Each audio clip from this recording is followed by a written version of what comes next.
Acá estamos viendo un corte histológico tenido con hematoxilina y eosina de placenta. Esta placenta es una placenta de término. Vemos acá múltiples estructuras que son las vellosidades coriales. Si podríamos hacer una imagen 3D de esta imagen bidimensional, nos daríamos cuenta que tiene una forma arborescente, como que fuera un árbol, con sus ramificaciones. Estas ramificaciones se proyectan en un espacio, que es esto que estoy marcando acá, este espacio blanquecino. Este espacio blanquecino,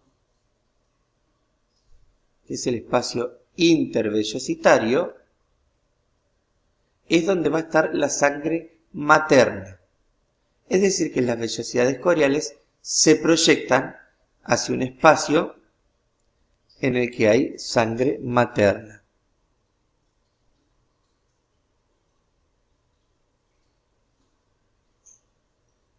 Entonces, podemos decir que estos eritrocitos, estos glóbulos rojos que se ven ahí,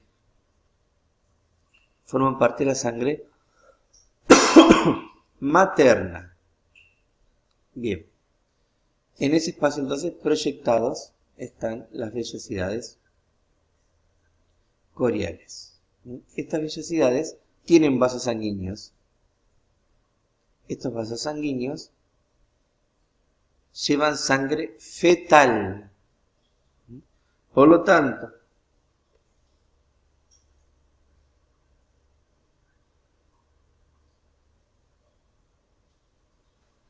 si hacemos un mayoramiento a esta altura, podemos ver que hay sangre materna acá, en el espacio intervellositario, y la vellosidad tiene adentro vasos sanguíneos que llevan sangre fetal. Por lo tanto, para pasar de un lado al otro los distintos nutrientes y desechos, tiene que atravesar estructuras de la vellosidad. Bien, las vellosidades por fuera tienen células trofoblásticas. Lo que vemos acá es citotrofoblasto, cuando forman una celulita al lado de la otra, una hilerita. El citotrofoblasto tiene una estructura como epitelio, pega una célula al lado de la otra. Y vinculadas por fuera va a estar el sincisio trofoblasto. El sincisio trofoblasto hace estos nudos característicos que se llaman nudos sinciciales o nodos sinciciales. Bien, las vellosidades, a medida que van madurando, van aumentando esa posibilidad van modificando las estructuras que intervienen en el intercambio entre nutrientes y desechos. Bien, fíjense que tienen un eje conectivo con fibroblastos y algunas células que tienen como un aspecto macrofágico, que se llaman células de Hofbauer, que son muy parecidas también a esos fibroblastos que generan que generan la matriz. Bueno, entonces, para poder pasar un desecho o un nutriente de un lado a otro, o los gases de un lado al otro, tiene que atravesar el trofoblasto, ya sea que tenga cito o sincisio, porque a medida que va madurando puede ir alternándose. Tiene que pasar el trofoblasto, la membrana basal del trofoblasto, la membrana basal del endotelio, el endotelio y recién entrará al vaso. Esto es lo que se constituye como barrera hematoplacentaria. La barrera placentaria tiene estas estructuras que sirven de control. No cualquier cosa entra y sale, sino que tiene que pasar. Lo que sale del vaso, por ejemplo, del que lleva sangre fetal, tiene que atravesar el endotelio, la membrana basal del endotelio, la membrana basal del trofoblasto. El trofoblasto y recién va a llegar hacia el espacio intervellositario, que es donde está la sangre materna. Y lo mismo al revés. Los nutrientes, por ejemplo, y gases que vienen desde la sangre materna tienen que atravesar el trofoblasto, la membrana basal del trofoblasto, membrana basal del endotelio, endotelio. Bueno, a medida que que va madurando esta placenta, va acercando cada vez más los vasos y cada vez ese vínculo, esa barrera va haciéndose distinta, porque una de las diferencias importantes que tiene la placenta a medida que va madurando esa vellosidad es que el trofoblasto puede ser inconstante en su constitución, es decir, con citotrofoblasto y sin citotrofoblasto. Por ejemplo, acá vemos que hay nudos de sinciciotrofoblasto, pero en algunos otros sectores, como acá, vemos que hay todo casi citotrofoblasto nomás. No necesariamente van a estar los dos cuando la placenta madura. Fíjense además que los vasos pueden, digamos, irse como arrimando cada vez más al trofoblasto, por lo tanto la barrera ahí logra una actividad distinta, por lo menos. Pero siempre va a existir eso de que tiene que atravesar trofoblasto, membrana basal del trofoblasto, membrana basal del endotelio y endotelio para venir desde el espacio intervellositario hacia la sangre fetal cualquier gas o nutriente. Bien, como estructura general, podemos decir también que hay vellosidades que son más bien terminales, estas chiquitas, y otras que son más troncales. Porque esto tiene una estructura, como dijimos, arborescente. Bien, esas vellosidades troncales, fíjense que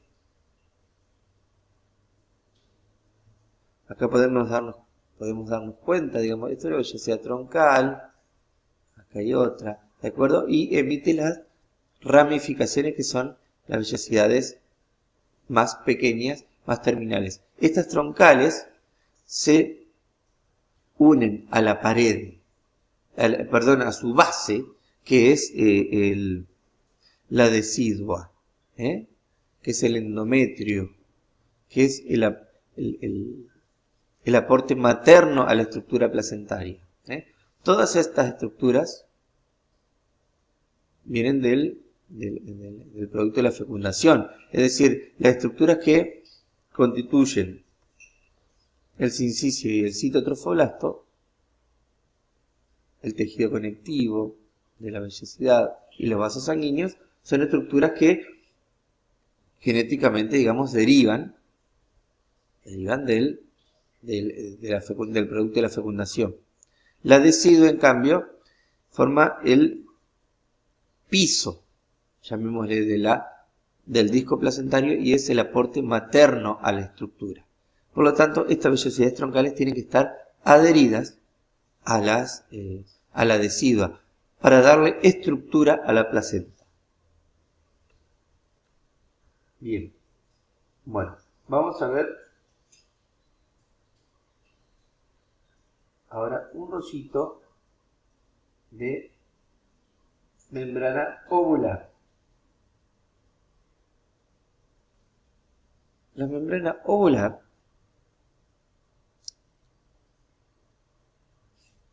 va a estar constituido básicamente por dos estructuras. El amnios, digamos, esto es lo que da al feto. El feto estaría acá.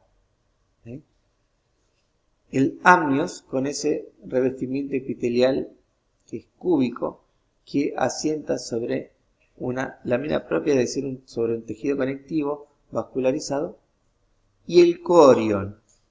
El corion, básicamente, va a ser decidua, es decir, va a ser un componente endometrial, modificado para el embarazo, es decir, un endometrio decidualizado. Entonces tenemos el amnios y el corion.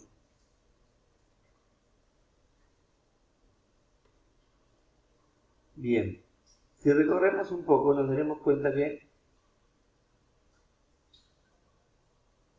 en el corion van a estar proyectadas algunas estructuras que fueron un intento de vellosidad corial, pero que de ese lado fueron hacia la atrofia. Es lo que se conocen como corion calvo. Bien, acá por ejemplo vemos que hay varias. Son un intento de haber formado vellosidades, pero que quedaron del otro lado de lo que realmente constituyó el disco placentario.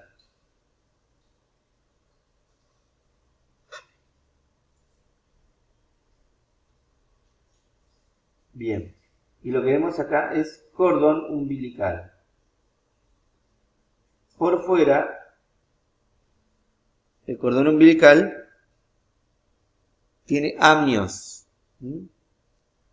y contiene a una gelatina que se llama gelatina de Wharton, y esa gelatina de Wharton tiene las estructuras vasculares que caracterizan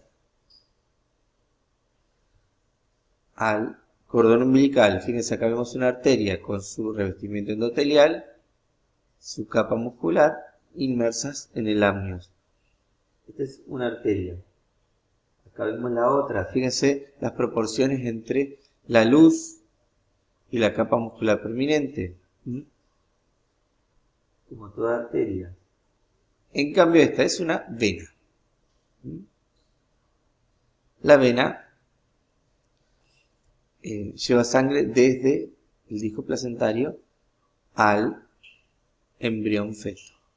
Fíjense que la luz es mucho más amplia en relación a la proporción, en proporción al grosor de la pared, y como las otras arterias inmersas en esta gelatina de Wharton, que es un tejido conectivo laxo, con mucha agua, rico en una estructura del tejido conectivo que se llama proteoglicanos, que captan agua, por eso adquiere esa característica tipo gelatina.